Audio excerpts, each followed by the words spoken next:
디모데후서 2장 1절 13절 같이 읽겠습니다. 시작. 네 아들아, 그러므로 너는 그리스도 예수 안에 있는 은혜 가운데서 강하고 또 내가 증인 앞에서 내게 들은 바를 충성히 사람 부탁하라. 그들이 또 다른 사람들을 가르칠 수 있으리라. 너는 그리스도 예수의 좋은 병사로 나와 함께 고난을 받으라. 병사로 복무하는 자는 자기 생활에 얽매이는 자가 하나도 없나니 이는 병사로 모집한 자를 기쁘게 하려 함이라. 경계하는 자가 법대로 경계하지 아니하면 승리자의 관을 얻지 못할 것이며 수고하는 농부가 곡식을 먼저 받는 것이 마땅하니라. 내가 말하는 것을 생각하여 보라. 주께서 범사에 내게 총명을 주시리라. 내가 전한 복음대로 다윗의 씨로 죽은 자 가운데서 다시 살아나신 예수 그리스도를 기억하라. 복음으로 말미암아 내가 죄인과 같이 매이는 데까지 고난을 받았으나 하나님의 말씀은 매이지 아니하리라. 그러므로 택한 받은 자를 위하여 모든 것을 참으면 그들도 그리스도 예수 안에 있는 구원을 영광과 함께 받게 하려 함이라. 미쁘다 이 말이여, 우리가 주와 함께 죽었으면 또 함께 살 것이요 참으면 또 함께 왕노로 탈 것이요 우리가 주를 부인하면 주도 우리를 부인하실 것이라. 우리는 미쁨이 없을지라도 주는 항상 미쁘시니 자기를 부인하실 수 없으시리라. 아멘. 오늘 사실은 이제 제목을 충성된 사람들이다, 이렇게 예수님의 충성된 사람들이다 이렇게 줬는데, 사실은 뭐 우리가 3주 캠프였죠. 그리스도 학교다 이렇게 해도 맞는 내용이에요. 그리스도 군사학교, 그리스도 군사학교의 출신들은 어떻게 해야 되는가 이렇게 해도 딱 맞는 오늘 본문입니다. 그런데 그리스도 군사는 뭐예요? 충성된 사람이에요. 군인에게 그 아주 중요한 덕목이 뭐예요? 충성된 사람들입니다. 만약에 군인들 사이에 충성됨이 빠져 있으면 그건 제대로 된 그 어떤 군대의 힘이 나올 수가 없어요. 그냥 그 제멋대로 군사지. 근데 여러분, 이 우리 신앙에서도 이 충성이 중요합니다. 여러분, 옛날에는 이 충성이라는 이 덕목이 굉장히 중요하게 다뤄졌어요. 그래서 옛날에 최고의 신하를 뭐예요? 충신이라고 하고, 최고의 혀를 충효라고 하고, 이 충성을 대단히 강조를 했어요. 그런데 시대가 변화가지고 이걸 좀 시시하게 하고 좀 무시하는 경향이 있지만, 이 충성됨은 대단히 중요합니다. 여러분, 이 히브리서에 보면 예수님을 생각하라. 이 히브리서 3장 1, 2절을 보면 예수를 깊이 생각하라. 거기 예수님을 깊이 생각하라. 그러면서 예수님을 깊이 생각하면 뭐 충성됨이 나온다는 것입니다. 모세가 충성했던 것처럼 예수님은 충성된 분이었다. 하나님 아버지께 충성된 분이었다. 여러분, 예수님이 이 땅에 오셔서 예수님의 이 땅의 삶은 뭐예요? 하나님 아버지께 철저하게 충성된 삶이었어요. 심지어 뭐예요? 마지막 십자가를 치는 것도 충성한 겁니다. 여러분, 예수님은 아무런 죄가 없기 때문에 십자가를 칠 필요가 없어요. 근데 마지막 예수님은 앞으로 무슨 일이 벌어지는지를 알잖아요. 이거 얼마나 그 끔찍한 고통에다가 하나님 아버지 죄인으로 십자가에 달린 거니까, 하나님 아버지와 이 단절되는 어찌하여 나를 버리셨나이까, 이런 어떤 그 영적으로 육체적으로 끔찍한 그 고통을 앞에 두고 예수님이 내 잔을 옮겨 주시옵소서. 그러나 마지막 결론은 뭐예요? 내 뜻대로 마옵시고 아버지의 뜻대로 하옵소서. 아버지께 충성하겠다는 겁니다. 그래서 이 신앙의 덕목에서 중요한 것은 충성된 사람이에요. 그 성경에 이 많은 하나님께서 맡긴다고 하는, 당신의 사람들에게 맡긴다고 할 때 거의 자주 나오는 내용이 충성입니다. 여러분, 누구에게 여러분의 아주 중요한 일을 맡기고 싶어요? 충성된 사람이에요. 이게 마찬가지. 하나님은 이 충성된 사람들을 보기로 나요. 근데 여러분, 시대가 이런 충성된 사람 보기가 어려워졌어요. 여러분, 그 사도 바울은 고린도전서 4장 1절 그러면 자기를 그리스도의 일꾼, 그리스도의 종이다, 그리스도의 노예다. 근데 하나님께서 너는 그렇게 불러라 이렇게 해서 오는 게 아니라 자기가 자발적으로 나는 그리스도의 종이다. 이 사도 바울이 자기 신앙생활, 인생의 목표를 어떻게 정했냐면 나는 예수 그리스도의 종이다. 예수 그리스도의 충성된 자다. 이렇게 자기의 어떤 그 신앙관을 정한 겁니다. 정체성을 정한 거예요. 종은 뭐예요? 종은 자기 생각이 없는 사람입니다. 여러분 종이 여러분 주인의 뜻대로 말고 자기 뜻대로 하면 뭐예요? 그때부터는 주인 행세하는 거예요. 종의 특징은 뭐예요? 주인이 시키는 일을 하면 됩니다. 그래서 주인이 시키는 일만 하면 뭐예요? 책임도 주인이 지는 거예요. 이거 좋은 것도 있어요. 종이 책임지는 게 주인이 시키는 것만 하면 주인이 책임지는데 자기 마음대로 하면 자기가 책임져야지. 그래서 이 사도 바울은 자발적으로 나는 그리스도의 종이다. 나는 그리스도의 충성된 자다. 이게 신앙관인 게 신앙관. 이게 굉장히 중요한데 시대적으로 이게 잘 안 돼요. 여러분은 거역하는 시대에 사실은 태어났습니다. 그래서 중고 청년 이게 지내면서 봐요. 여러분은 거역하는 게 매력이 있어요. 여러분 그 옛날에 그 제임스 딘이라고 이렇게 한때 뭐 아주 유명한 영화배우, 여러분 뭐 모를 수도 있지만 뭐 좀 잘생겨가지고 뭐 하여튼 뭐 인기를 끄는데 그 이미지가 뭐냐면 반항아. 그게 이제 뭐 이게 뭔가 시대적인 그 기류가 조금씩 바뀌기 시작했다는 의미입니다. 그 반항아가 멋있게 그러다가 이제 차 몰고 가다가 교통사고로 죽었는데, 근데 지금은 거역하는 시대, 거역하는 시대. 여러분이 내 부모를 공경하라. 하나님이 그거 가지고는 애들이 좀 안 들을 것 같은데, 그래요? 네가 그거 공경하면 장수하리라. 하나님 뭔가 보너스를 더 줬어요 여기다가. 근데 여러분 이게 뭐냐면 무조건적인 공경이거든. 왜냐하면 거역하는 시대가 올 줄 알았어요. 엘리야가 여러분 이번에 말라기가 끝났는데 말라기 4장에 말라기는 예수님이 재림하기 전에 등장하는 하나님의 종이에요. 그런데 그 마음을 자녀에게서 여러분 아버지의 마음을 자녀에게로, 자녀의 마음을 아버지로, 뭐냐면 마지막 때가 거역하는 시대라는 걸 의미합니다. 그래서 여러분 이 충성이라는 것을 별로 안 좋게 생각하거나 거역하는 게 뭔가 멋있게 보여요. 교회에서도 그렇습니다. 뭔가 거역하는 게 저 사람이 뭔가 있는 것처럼 보이지만, 여러분 사탄의 출발은 뭐예요? 사탄은 원래 하나님이 만든 천사예요. 원래 충성해야 되는데 그것을 벗어나 버렸습니다. 거역이에요, 거역. 그래서 마지막 세상은 뭐예요? 거역하는 세상이에요. 근데 이건 사탄의 문화가 판을 쳐서 그렇지, 뭐예요? 하나님이 원하는 사람은 충성된 사람, 충성된 사람. 그래서 여러분이 그 고린도전서 4장에 보면 4장 2절 맡은 자들에게 구할 것은 충성이니라. 하나님의 일꾼으로서, 하나님이 나를 세워준 사람으로서, 하나님을 내가 기쁘시게 하기 위해서, 하나님의 일을 하기 위해서 마땅히 가지고 있어야 할 것은 뭐냐면 충성이라는 겁니다. 제가 충성을 다해 나의 생명까지도 주님께 드리겠습니다. 이 충성된 사람. 여러분 이게 충성을 좀 뭐 시시하게 보거나 좀 이렇게 낮게 볼 수도 있는데, 누구에게 충성하냐가 다른 거예요.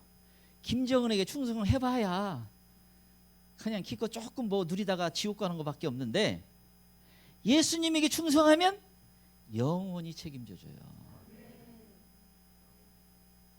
하나님께 충성하면 영원히 복을 받는 거예요. 사람 뭐 어떤 뭐 권력자 해봐야 그 권력도 사라지는 거고 다 사라져요. 그러나 하나님은 영원하신 분이에요. 그래서 이 주님께 충성하는 거. 그래서 이 성경에 보면 이 직분자를 뽑을 때, 디모데전서 3장 11절에 직분자를 뽑을 때 충성된 사람을 뽑아라. 그게 기준이다. 그 마태복음 25장에 보면 예수님이 오셔서 어떤 사람을 칭찬하냐면 착하고 충성된 종아.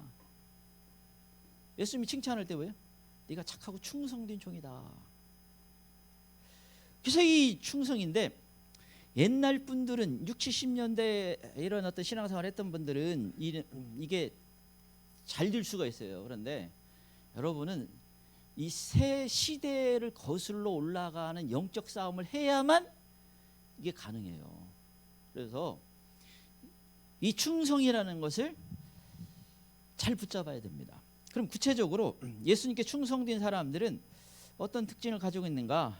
우리가 무엇이 중요한가? 또 어떻게 해야 되는가? 어떤 특징이 있는가? 자, 몇 가지 보게 합니다. 첫 번째, 제가 다 불러줄게요. 예수님께 충성된 사람들은 주를 위하여 고난을 받을 수 있어야 합니다. 첫 번째, 예수님께 충성된 사람들은 주를 위하여, 그러니까 뭐 예수님을 위하여 되죠. 예수님을 위하여 고난을 받을 수 있어야 합니다.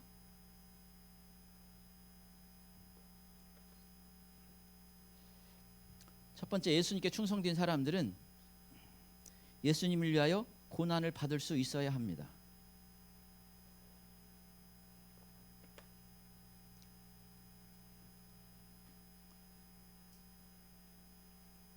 삼절 보겠습니다. 3절 같이 읽겠습니다. 시작. 너는 예수의 좋은 병사로 나와 함께 고난을 받으라. 주님과 함께 나와 함께 고난을 받으라. 너는 그리스도 예수의 좋은 군사다. 그래서 군사학교 출신들 주님과 함께 고난을 받을 수 있는 데까지 가야 돼요. 그 3주 훈련 이러면 조금 일반 군인들에 비해서 좀 단축해서 했는데, 글쎄 군사가 됐으면 뭐예요? 고난받는 때까지 주님과 함께 고난받는 데 가야 된다라는 겁니다. 예수님은 고난의 삶이었어요. 그래서 우리가 너무 이 땅이 잘 되려고 하면 안 돼. 예수님께 좀 죄송하다고 생각해야 돼. 예수님이 그 있잖아요. 어떤 사람이 주님이 어디로 가든지 저는 따르겠습니다. 얼마나 좋은 말이에요. 네가 좀 대단하다 이렇게 칭찬해 줄 것 같은데, 여우도 구리고 공중의 새도 거처가 있는데 인자는 머리 둘 곳이 없다. 이 말은 뭐냐면 인자는 나는 집 한 채 없다. 그냥 집 잘 곳도 없고 그냥 정처 없이 떠돌아다니고 있는 그런 삶을 살고 있다. 뭐예요? 고난의 삶이라는 거예요. 그런데 네가 그것을 할 수 있겠느냐? 예수님은 시작부터 끝까지 마지막 십자가를 지시기까지 고난의 삶이었습니다. 근데 여러분, 이 예수님을 따르는 사람은 그런데 고난 받는 데까지 가야 된다. 고난을 이겨야 되고 인내해야 되고 극복해 나가야 된다는 것입니다. 그래서 여러분, 이 신앙생활은 그래서 좁은 길로 가는 거예요. 그냥 본성은 넓은 길로 가고 싶어 하죠. 고난받기 싫어하는 거예요. 그러나 내가 주님을 제대로 따르려고 하면 이 고난받는 길은 피할 수가 없습니다. 왜 그러냐면 요한복음 15장 19절. 요한복음 15장 19절이면 너희는 세상에 속한 자가 아니요 도리어 내가 너희를 세상에서 택하였기 때문에 세상이 너희를 미워하느니라. 너희는 세상에 속한 자가 아니기 때문에 소속이 다르다는 거예요. 그래서 세상이 미워할 수밖에 없었다는 것입니다. 그래서 어떤 사람은 제대로 예수님을 믿게 되면, 제대로 예수님을 따르려고 하다 보면 뭐가 반드시 나타나냐면 나를 미워하는 사람들이 생긴다는 겁니다. 그게 참 어려운 거예요. 그래서 어떤 사람이 나는 모든 사람과 다 잘 지낸다. 그 사람이 신앙인이 아니거나 뭐 사기꾼이거나 그럴 수가 없다는 거예요. 안타깝게도. 그래서 베드로는 4장 14절에 오히려 고난받는 것이 복이다. 그래서 나는 상 많이 받고 싶은데 요즘 내가 아무래도 상이 부족할 것 같다. 그러면 고난에 적극 뛰어들어야 돼요. 뭐 일부러 할 필요는 없겠지만 고난 받는 일이 생기더라도 뭐예요? 그게 복이다. 이걸 붙잡으라는 것입니다. 왜냐하면 이것은 예수님이 오실 때 상을 받는 일이 되기 때문에 그렇다는 것입니다.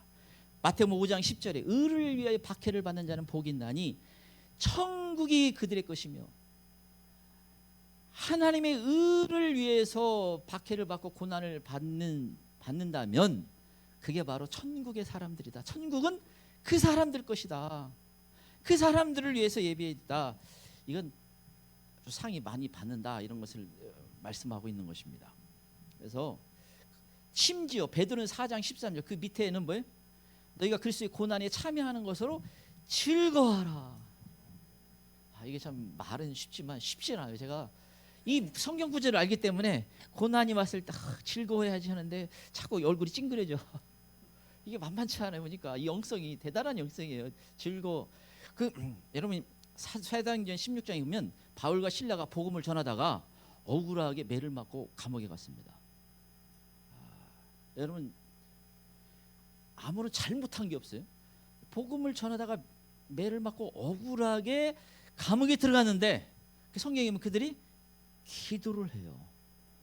그러다가 뭔가 감동이 와서 찬양을 합니다. 다시 즐거워하는 모습이 거기까지 갔다는 의미예요. 하나님이 깜짝 놀라, 이거 지구 어디서 이게 올라오는 거냐? 그 감옥 흔들어 버려. 다음 문이 열려버린 거예요. 물론 바울 사도가 안 나갑니다. 거기서 이제 그 간수를 그 복음 전환이라고 간수가 자결하려고 하니까, 왜냐면 죄수들이 도망가면 대신 책임져야 되니까 집안이 다 죽기 전에 그냥 자기가 자결하려고 하죠. 그러니까 사도 바울이 자결하지 마라. 그 사람이 원래 어젯밤에 저 이상한 사람들이 있거든요. 찬양을 부르고 막 기도하고 찬양하고. 그래서 혹시 뭐 그 감옥에 안 가기를 바라지만 가시면 기도하고 찬양을 해야 돼요. 그 뭐에? 그러니까 간수가 어떻게 구원을 받을 수 있습니까? 처음 잠깐 들어봤는 건데. 근데 이제 주 예수를 믿으라. 그리하면 너와 내 집이 구원을 얻으리라. 엄청난 거기서 기적의 현상이 됐어요. 고난을 사도 바울은 실제 이 말씀을 그냥 써놓은 게 아니라 그가 체험까지 한 겁니다. 그래서 여러분 이 즐거워하라. 왜? 하늘의 상이 크기 때문에 그렇다. 이 상이 얼마나 크고 얼마나 중요한지를 알아야 돼요.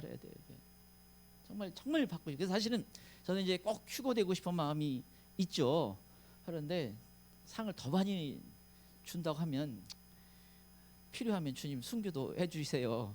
제가 뭐 그럴 만한 인물은 아니지만 그 대가를 지불하고 싶어요. 왜냐면 그 전에 휴거 일어나기 전에 그냥 순교가 필요한 사람 하면은 제 생명을 가져가십시오. 왜냐면 상이 얼마나 중요한지를 알기 때문에 그래요. 뭐 이렇게 잘 견디고 인내하는 타입은 아니지만 그러나 그게 얼마나 중요하기 때문에 즐거워하라. 그만큼 복된 거라는 거예요. 그리스도의 고난에 참여하는 즐거워하라. 이걸 마음으로부터 좀 이렇게 받아들일 수 있는 사람은 정말 복된 사람입니다. 그래서 제가 보면 한 순교 여러분 이게 휴거 정도면 그 성경의 계시록에 보면 순교자의 반열이거든요. 그래서 그때 그러면 엄청난 자리에 가는 사람들인데 어떻게 그 복을 그 상을 줄까? 그래서 우리가 육신도 안 죽지만 죽는 게 하나가 있어요. 자아가 죽는 겁니다. 근데 안타깝게도 자아가 죽는 거 보니까 더 힘들어. 차라리 그냥 단두대에 가는 게 넌 찔끔 갖고 한번 하시는데 자아는 이게 죽은지를 하루는 살아나. 이게 다시 살아나고 이게 안 죽어. 그래서 그렇지만 이게 참 순교자입니다. 자, 두 번째, 충성된 사람들은 주를 기쁘시게 하는 삶을 살아야 합니다. 두 번째, 충성된 사람들은 주를 기쁘시게 하는 삶을 살아야 합니다.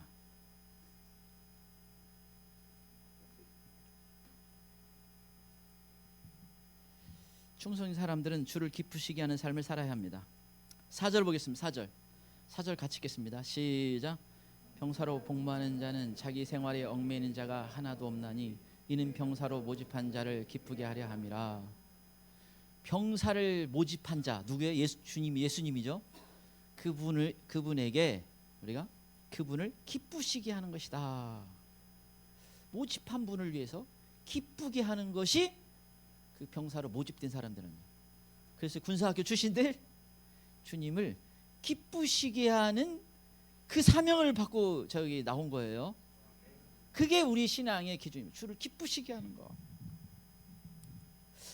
아니, 신앙인이 되었다면 사실은 주 관심이, 어떤 사람이 신앙이 제대로 이렇게 들어가 있다면 주 관심이 뭐예요? 주를 기쁘시게 하는 데 관심을 가져야 됩니다. 어떻게 하면 주를 기쁘시게 할까? 이게 정말 신앙의 아름다운 모습이고, 이게 주님이 인정하는 사람이고, 이게 하늘의 문을 여는 것입니다. 주를 기쁘시게. 사람들은 큰 일을 하고 뭐 잘하고 능력 있고 이걸 대단하게 생각하는데, 우리 신앙에서는 영적으로는 뭐가 중요해요? 어떻게 하면 주님을 기쁘시게 할까? 제가 전에 그 한번 한두 번 예화를 드렸는데, 어떤 그 서커스 단원이 은혜 받아가지고 어떻게 하면 이게 신앙생활 잘할까 생각하다가, 그 당시는 신앙이 좋다고 하는 사람이 어디로 가냐면 산속에 들어가요. 수도원. 우리나라는 안타깝게도 절을 많이 전하는데 거기는 수도원을 줬어요. 수도원. 그래서 낮에는 좀 일하고 밥 먹고 말씀 읽고 묵상하는, 늘 그냥 그게 자기 소유도 없이 그냥 그 수도원 생활을. 수도원 들어갔는데 글을 몰라. 성경도 잘 못 읽고 찬양도 음치고 아무것도 할 거 없어가지고 자기가 주님을 어떻게 하면 주님을 기쁘시게 할까? 자기가 잘하는 거 하나, 서커스 하는 거. 그래서 다른 사람 다 잠잘 때 몰래 빠져나와가지고 본당 앞에서 서커스를 하는 거예요. 주님 보라고.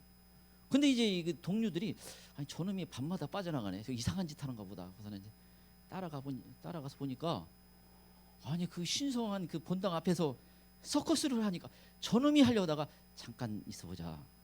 그러니까 이제 서커스 끝나고 예수님이 나타난 거예요. 내가 너무 잘 봤다, 고맙다. 여러분, 비록 이 사람에게 뭐가 정말 복된 거예요? 내가 예수님을 기쁘시게 했으면 좋겠다. 이건 주님에게 감동을 주는 거예요. 뭔가 사람들은 뭐 대단한 것처럼 하는 게 중요한 게 아니고, 그 마음을 예수님이 받으시는 겁니다. 그래서 여러분, 이 기쁘시게 하는 게, 예배서 5장 10절에면 주를 기쁘시게 하는 게 무엇인가 시험하려 보라, 분별하라는 겁니다. 때때로 혼동이 있을 수 있으니까, 자기 기쁘게 하면서 예수님 기쁘게 한다면 안 되니까 분별하라는 거예요. 그런데 이 신앙생활할 때 하나님을 기쁘시게 하는 게 왜 중요한가? 그래야 신앙생활을 목적지까지 제대로 갈 수 있다는 거예요. 변질 안 되고. 만약 어떤 사람이 다른 것이 목적이 되면 신앙이 변질되고 목적지까지 제대로 못 가요.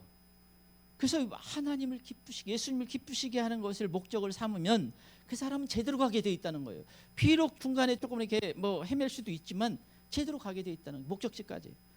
또 하나가 우선순위가 분명해진다는 겁니다. 우리가 살아가면서 무엇이 중요하고 무엇이 덜 중요한지를 혼동이 있을 수가 있어요. 그런데 이것이 하나님을 기쁘시게 하는 것이다, 그게 가장 중요하다는 거예요. 그 우선순위가 딱 정해집니다. 근데 여러분, 이게 굉장히 중요한 건데, 보통 사람들은 어떻게 해요? 다 자기를 기쁘게 하는데 살아갑니다. 여기 보면 4절에 보면요, 그 앞에 어떻게 기쁘시게 하는 삶을 살 수 있는가? 자기 생활에 얽매이는 자가 하나도 없나니. 자기 생활에 얽매이는 자가 하나도 없다. 여러분, 우리 발목 잡는 게 있잖아요. 여러분이 그리스도 군사학교 3주에 갔는데, 사실 거기서 사실은 좀 잘 이렇게 보낸 우리 중고 학생들은 유익이 있어요. 자기 생활에 얽매이는 걸 좀 더 내려놨어요. 물론 여러분이 별것도 없지만 부모님들은 이제 확실한 효과를 봐요. 사실은 어떤 면은 엄마들이 많이 가는 것도 좋고 아빠들이 가는 시간이 별로 안 되니까 자기 생활에 얽매이는 걸 내려놔야만 가능하다는 겁니다. 이 말은 뭐 아무것도 하지 말라는 말은 아니지만 뭔가 발목 잡고 있다는 거예요. 그래서 우리가 할 수밖에 없는 어떤 세상 속에 있지만 그것이 나의 어떤 신앙의 영적인 걸 방해하는 발목 잡지 않도록 하라. 근데 여러분 이게 더 깊은 영적인 의미는 자기를 기쁘게 하는 걸 내려놓아야 된다는 겁니다. 보통 사람들이 왜 다 자기를 기쁘게 하는 거기에 주 관심이 있어요. 그걸 가장 중요하게 생각합니다. 그래서 내 기분, 내 감정, 내 입장, 내 이익, 내 기준, 내 이론 다 뭐예요? 다 자기의 자기예요. 그래서 지금은요 이 시대는 자기 사랑이 충만한 시대예요. 자기 사랑. 그걸 또 이렇게 여러분 학생 인권 조례 이렇게 하잖아요. 그 학생 인권 조례의 특징이 뭐예요? 자기 사랑을 마음껏 해라. 자기 사랑을 더 높여라. 네 맘대로 살아라. 그게 강한 거예요. 여러분이 그건 뭐예요? 망해가는 겁니다. 망해가는 겁니다. 여러분 이 신앙인은 여러분 근데 이 사람들이 그 영향을 많이 받아요. 그래서 여러분 이게 자기를 기쁘게 하는 것을 더 충만해집니다. 더 그래서 악해지는 거예요. 여러분 이 자기를 기쁘게 하는 게 주 관심이면 그 사람이 행복할 것 같은데 여러분 주변에 저 사람은 자기 사랑이 많구나. 그 사람 보세요. 반드시 불행하게 되어 있습니다. 왜 그래요? 자기를 기쁘게 하는 게 절대 불가능해요. 어떤 의미에서는 하나님도 못 맞춰줘. 끝이 없어. 나중에 하나님이 계속 맞춰주다가 하나님 그 자리 내려와라고. 내가 그 자리에 가야겠다고. 그게 내가 기쁜 일이다. 이게 인간의 죄성이야. 그 불가능해. 그래가지고 여러분이 자기 사랑이 충만한 뭐예요? 다 불만족스러워. 사람들 다 나를 왜 안 기쁘게 해? 나를 왜 안 섬겨? 그 영적으로 완전히 마귀가 사탄이 하늘에서 왜 떨어졌어요? 마귀는 천국에서 공중으로 떨어졌어요. 그 다음에 요한계시록 보면 공중에서 어디로 떨어져요? 땅으로 쫓겨납니다. 땅에서 나중에 저기 천년왕 끝에는 불못으로 점점 떨어져요. 왜 떨어져요? 자기 기쁘게 하는 거예요. 자기 마음대로 사는 거 싶은 거예요. 그게 사탄의 특징이어서 사탄이 그 유혹을 하는 겁니다. 근데 우리는 하나님을 기쁘시게 한다. 근데 여러분 하나님을 기쁘시게 하면 뭐가 일단 좀 내 영이 살아요. 여러분 이게 나를 기쁘게 하는 게 더 충만해지면 거의 우울증이 옵니다. 우울해지고 슬퍼지고 짜증나고. 여러분 그래서 더 지옥 같은 세상을 만드는 거예요. 근데 여러분 근데 하나 더 있습니다. 이 하나님을 기쁘시게 하는 위해서는 믿음이 있어야 된다. 히브리서 11장 6절, 이 에녹을 향해서 히브리서 11장 5절 6절이 에녹에 대한 말씀이에요. 근데 에녹은 뭐예요? 하나님을 기쁘시게 하는 자였다. 그래서 그 에녹은 어떤 사람이 예표요? 휴거 예포자입니다. 그래서 어떤 사람은 반드시 휴거 되겠어요? 하나님을 기쁘시게 하려고 하는 사람. 그 사람은 어떻게 하면 일주일만 한번 이렇게 오늘 설교도 했겠다. 그래서 이제 여러분 일기를 뭐 쓰냐면 제목 딱 쓰고 오늘 하나님을 기쁘시게 게 뭐가 있을까? 이게 잘 안 되면 아침에 써야 돼요. 오늘 하나님을 기쁘시게 해서 뭘 할까? 때문에 그건 대박 나는 거예요. 하나님, 왜냐하면 사람들이 보통 그 생각을 못 해. 그런데 이제 그 생각하는 한 자체가 대단한 겁니다. 그게 하나님과 동행하는 거예요. 에녹이. 근데 믿음이 없이, 그래서 이 믿음이 없으면 불가능하다는 거예요. 정말 믿음이 좋은 사람들이 가능한 것입니다.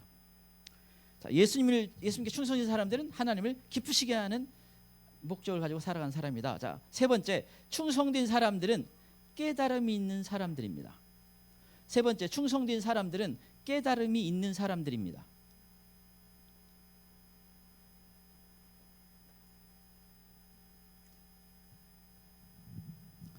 여러분 이제 하나님을 이렇게 기쁘시게 이렇게 하려고 하면요 자주 눈물이 나요. 사실은 어떤 사람들이 눈물이 안 난다.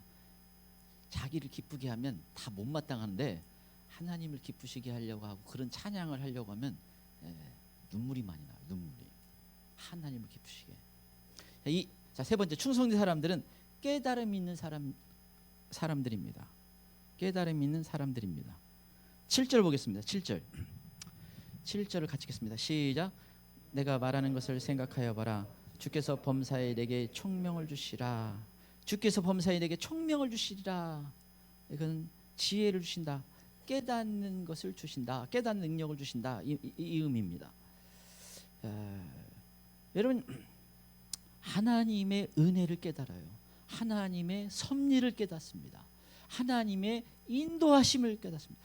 이게 대단히 중요한 거예요. 여러분, 이 깨닫는 거, 이 다니엘서 12장 10절, 악한 자는 아무것도 깨닫지 못하되 오직 지혜 있는 자는 깨달으리라. 이 다니엘서 12장 10절에면 악한 자는 깨닫지 못하고 지혜 있는 자, 하나님이 주신 지혜 있는 자는 깨닫는다는 것입니다. 그런데 여러분, 이게 다니엘서 12장은 마지막 때에 대한 내용이에요. 마지막 때를 살아갈 때 정말 이 마지막 세상을 살아가는 사람들에게 중요한 게 뭐예요? 깨닫는 거예요. 여러분, 우리 그도 온 사람들은 뭐 잘 깨닫잖아요. 근데 여러분, 이게 밖에 나가서 보면 여러분, 그게 말씀이 없는 게 아닌데 거의 몰라요. 그리고 안 받아들여요. 잘 못 깨달아요. 이게 아주 중요한 특징이에요. 여러분이 깨닫는 것이 대단히 중요한데, 깨달아야 되는데 여기서 막혀요. 여기서 잘 깨닫지를 못합니다. 그래서 이 마지막 때는 깨닫는 게 정말 중요하고 그 사람이 보기에 이 다니엘서 12장 10절, 지혜 있는 자는 깨닫게 되고 스스로 정결하고 희게 할 것이다.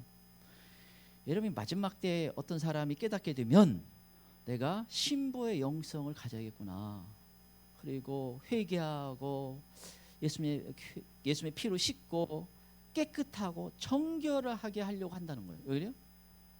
때가 중요한 때이기 때문에. 그래서 깨달아야만 그게 그 삶이 가능합니다. 왜 깨닫는 것이 또 정말 중요한가? 이 천국과 연관되기 때문에 예수님이 마태복음 13장은 7가지 천국에 대한 비유를 말씀하셨는데 거기에 4번이나 계속해서 깨닫는 것을 말씀하셨어요. 이 깨달아야 하나님이 우리를 천국 예비하신 놀라운 그 상과 은혜를 받을 수 있는 사람이 된다는 겁니다. 그래서 굉장히 중요해요. 이 깨닫는. 예수님이 마태복음 24장 뭐예요? 마지막 때 인자가 올 때는 예수님의 재림 때는 노아의 때와 같다 하면서 멸하기까지 깨닫지 못하더라. 세상이 다 멸망할 때가 다 됐는데 깨닫지 못하더라. 그럼 여러분, 사실은 하나님은 그 전에 뭔가 이 창세기 1장 14절에 해달배를 통해서도 절기를 통해서도 뭔가 또 사인을 통해서도 자꾸 깨달으라고 뭔가 주는 게 있어요. 여러분, 이 시대에도 하나님이 어떤 때를 알 수 있도록 뭔가 자꾸 깨달으라고 주시는 게 있어요. 그걸 보고 깨달아야 돼요. 여러분, 이게 이번 7월 달, 이 7월 달 다 끝나갔네요. 7월 달에 그 인류 역사상 가장 더운 달이다. 어떤 학자는 10만 년 만에 가장 더운 달이다. 기록상으로는 일단 가장 더운 달이고, 어떤 사람이 인류 역사상 가장 더운 달, 어떤 사람이 이제 뭐 안 믿는 학자겠지만 10만 년 만에 가장 더운 달이다. 뭔가 오고 있잖아요. 뭔가. 그게 그냥 그냥 우연이야. 뭐 사람들은 그냥 뭐 온나나 그 한마디로 다 끝나. 깨닫지를 못해. 깨닫지를. 이게 하나님의 손에 있다는 자체를 이해를 못하기 때문에 그래요. 깨달아야 돼. 여러분, 이게 어떤 것을 알도록 하나님은 깨닫도록 분명 주신다고 말씀하셨거든요. 사인을 주신다고. 그러면 깨달아 가야 돼요. 근데 여러분, 노아의 때는 뭐예요? 멸하기까지 깨닫지 못했더라. 얼마나 안타까운 일이 벌어집니까? 근데 그 예수님은 또 정말 또 무서운 얘기는 예수님이 다시 오실 때도 그런 현상이 벌어진다는 거예요. 그래서 대다수는 깨닫지 못하고 살아갈 가능성이 많다. 그래서 그러면 어떻게 제대로 깨닫고 살 수 있는가? 우리에게 절대적으로 중요한 성령님이 계십니다. 성령님을 통해서만 제대로 깨달을 수가 있어요. 여러분 이게 성령님이 아니면 어떤 사람은 뭔가 숫자는 밝고 그런데 이쪽은 몰라. 그러다 보니까 이게 성령님이 아니고는 뭔가 막혀요. 안 되지. 어떤 핵심적인 것에 뭐가 막힙니다. 이 고린도전서 2장 10절 성령은 곧 모든 것 곧 하나님의 깊은 것까지도 통달하시니라. 하나님의 깊은 것까지도 더 알게 해주신다는 거예요. 성령님을 통해서만 공부 많이 하거나 세상에 똑똑하다고 되는 게 아니라 성령님을 통해서만 제대로 깨달을 수가 있다는 거예요. 그래서 이 성령님, 제가 이제 이영희 꿈을 자도 이렇게 인용해서 그러는데, 하여튼 뭐 물속에서 설교도 하고 물속에 사람들이 설교 듣고 뭐 예배드리고, 요한복음 7장에 왜 생수의 강이 흘러넘치라, 성령을 가리켜 말씀하신 거다, 이렇게 해석해 주고 있어요. 그래서 여러분 이 예배 때는 뭐예요? 성령님이 역사하시는 거예요. 이 성령의 기름 부음이 있는 거예요. 이걸 통해서 뭐예요? 내가 제대로 깨닫게 된다는 거예요. 그걸 제대로 붙잡으면 그 깨닫는 삶이 성령님을 의지해요. 성령님. 여러분 이 요한복음 3장에 보면 니고데모처럼 그 당시 지도자고 뭐 이 사람이 많이 배우고 성경을 가르치는 사람은 다 했지만 뭐예요? 예수님이 왜 그렇게 깨닫지 못하느냐? 책만 봤잖아요. 그러면서 예수님께서 성령에 대해서 말씀해 주고 있습니다. 성령으로 거듭나야 된다는 거예요.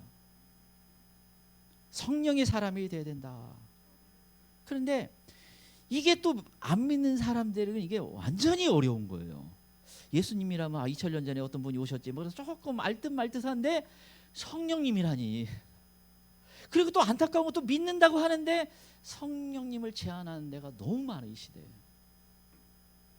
다 자기 이론이 있어요. 그래서 뭐 의외로 많은 곳에 가면요, 뭐 방언을 막 함부로 얘기하고 뭐 은사도 함부로 얘기하고, 물론 거기에 문제 있는 사람이 있죠. 여러분 이 신앙에는 항상 이 가라지가 있어가지고 항상 문제가 일어나요. 그러지만 그래서 어떤 데는 다 닫아버리자 뭐 이렇게 하는데, 다 문제가 성령님을 제한하면 제대로 마지막 끝까지 아름답게 걸어가기 어려워요.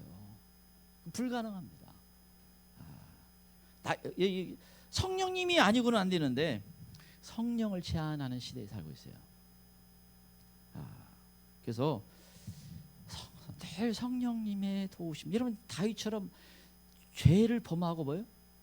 제게 성령을 거두지 마옵소서. 성령 걷어가면 아무것도 아니니까. 그래서 그 무서운 거니까. 그래서 그 기도를 하는 걸 볼 수가 있습니다. 우리가 잘 성령님의 도우심을 구해야 됩니다. 자, 4번 그 여름 수련회, 그래서 뭐 일반 주제도 있지만 항상 거기 하나는 뭐 성령 받는 걸 들어가야 돼요. 그래서 보니까 거기 이제 전에 뭐 다리아 사모님도 이렇게 강당에 이렇게 비치는 것도 찍고 여러 번 몇 번 올라오길래 할 때마다 하늘 문을 열어줬구나. 그래서 거기 이렇게 성령을 부어 주십시오. 우리가 이게 축사는 뭐예요? 이거 좀 비워야 더 많이 채워지니까 이게 청소하는 거예요. 이게 좀 비우면, 그래서 항상 그 끝날 때 기도하자면 하나님 이제 비워준 만큼 성령 부어주세요, 채워주세요. 그래서 이렇게 청소를 해가지고 성령님이 주인이도록 이렇게 하는 겁니다. 다스려 주시고 좌정하시고 역사하소서. 자, 끝으로 4번째, 충성된 사람들은 영원한 영광을 받는 사람들입니다. 4번째, 충성된 사람들은 영원한 영광을 받는 사람들입니다.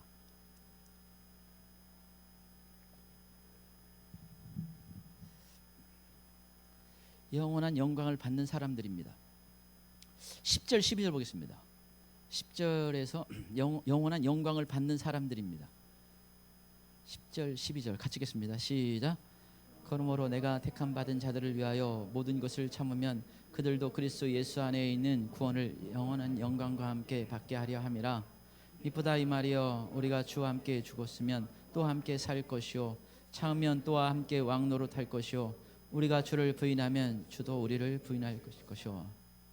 예수 안에 있는 구원을 영원한 영광과 함께 받게 할 것이요 왕 노릇할 것이요.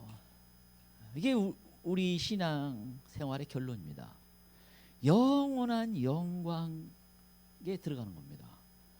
그다음에 왕 노릇하는 게 있는 겁니다. 이건 정말 이 상상할 수 없이 중요한 것이고 가치가 있는 것이고 복된 것이고 말할 수 없이. 그래서 이 영원한 영광을 소망하며 사는 사람들은 정말 이 요즘 보니까 뭐 하여튼 참 그런 속된 표현은 안 써야겠구나. 아무튼 말할 수 없이 정말 그 특별한 내가 은혜를 받고 있는 거예요, 여러분. 여러분을 선택하셔서 그거 되는 거예요. 저처럼 뭐 공부도 못하고 인물도 안 냈는데도 뽑아주셨으면 그 진짜 은혜를 아는 거고, 그 많이 갖췄어도 은혜 알아야 돼요. 그거 가지고 되는 게 아니고, 그런 영광은 뭐 영원한 영광도 큰데 거기 영원히 들어가. 영원히 영광이라니까. 그래서 그러니까요, 천국에서 어떻게 사는가를 결정하기 위해서 지금 그 시간을 보낸 걸 뿐이에요. 근데 참 놀라운 건 뭐냐면 거의 그냥 막바지 오랫동안 열심히 해온 분도 있지만 거의 마지막 역전을 하는 사람들이 더 있어. 이 나라 같은 뭐 이게 좀 짧은 시간에 이게 참 이게 그래서 그냥 탁 제대로 잡고 가잖아요. 그래서 영원한 영광, 이걸 이 가치와 이 귀중한 거와 이거는 정말 말할 수 없이 크죠. 여러분, 예수님이 사실은 주 예수님의 주제는 천국과 지옥이었어요.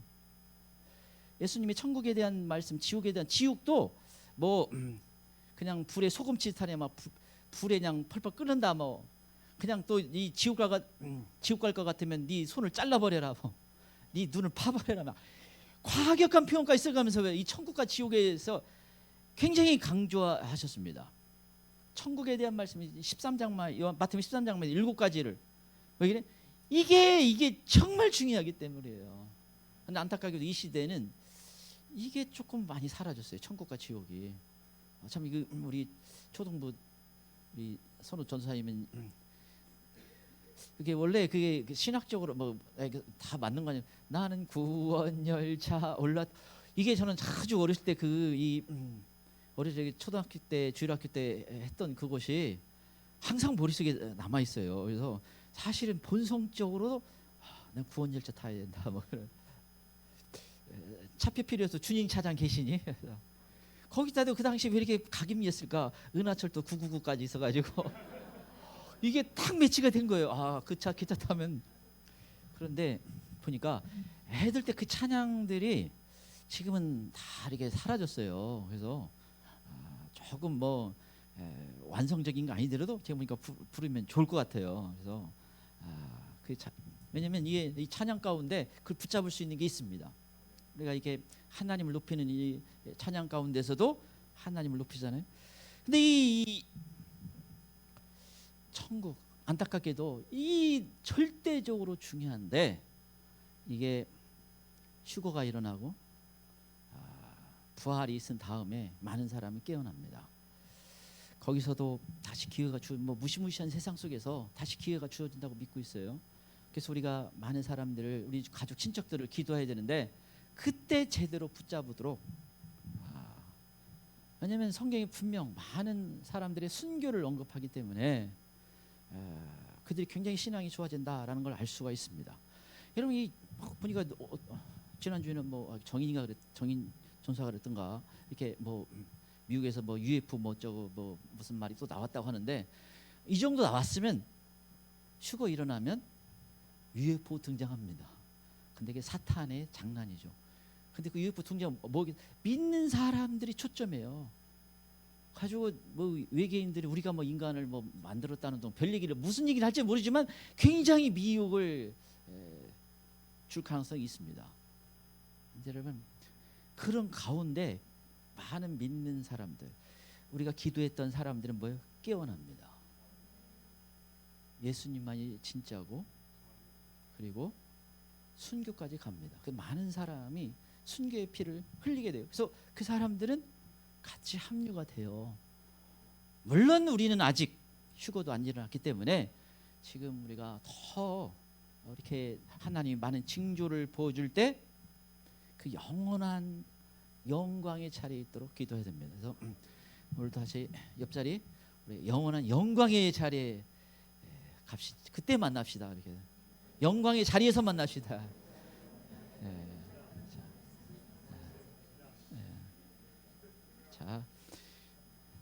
자, 말씀을 정리합니다. 우리 한번 같이 기도하기로 합니다.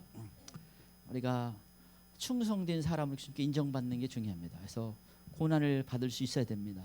주님을 기쁘시게 하는 자의 삶을 살아야 됩니다. 깨달음이 있도록 성령님을 의지해야 됩니다. 영원한 영광의 자리에 갈 수 있어야 됩니다. 우리 예수님의 세 번으로 가는 것 같습니다.